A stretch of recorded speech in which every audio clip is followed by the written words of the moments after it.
राम कथा मंदाकिनी, राम कथा प्रभु की मंदाकिनी है। और चित्रकूट क्या है? बोले चित्रकूट चित चारु। हमारा जो चित्त है ये चित्रकूट है। चारु, चारु माने चार, क्या? मन बुद्धि चित्त अहंकार, ये अंतःकरण चतुष्टय। भगवान की कथा सुन के अंतःकरण शुद्ध हो जाता है, और जिसका अंतःकरण शुद्ध हो जाता है उसमें फिर मान अपमान का ध्यान नहीं रहता, और फिर उसको हानि लाभ का भी चिंता नहीं रहती, और वो आनंदित हो जाता है। लाभ हो गया तो वो खुशी नहीं होता, और हानि हो गई तो दुखी नहीं होता। किसी ने गाली दे दी तो उसको कोई दिक्कत नहीं, बुराइयां कर दी तो कोई दिक्कत नहीं होती, प्रसन्न रहता है।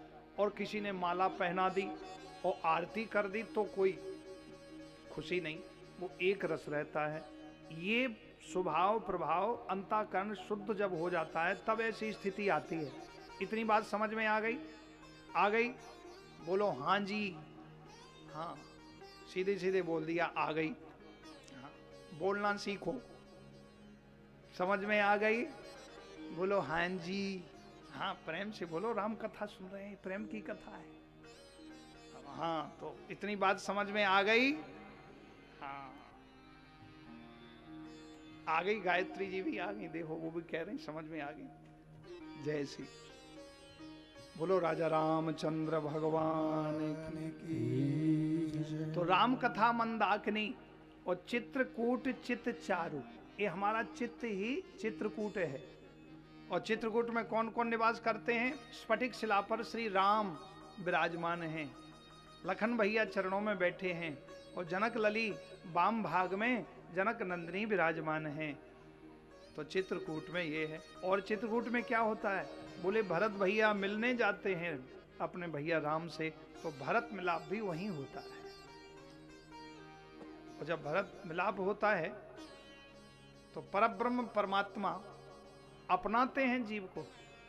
तो ये हृदय जब हमारा चित्रकूट बन जाता है तो अंतःकरण की विशुद्धता, और जब परमात्मा भगवान ब्रह्म जीव जब मिलता है तो परम आनंद की स्थिति हो जाती है, परम आनंद प्राप्त होता है।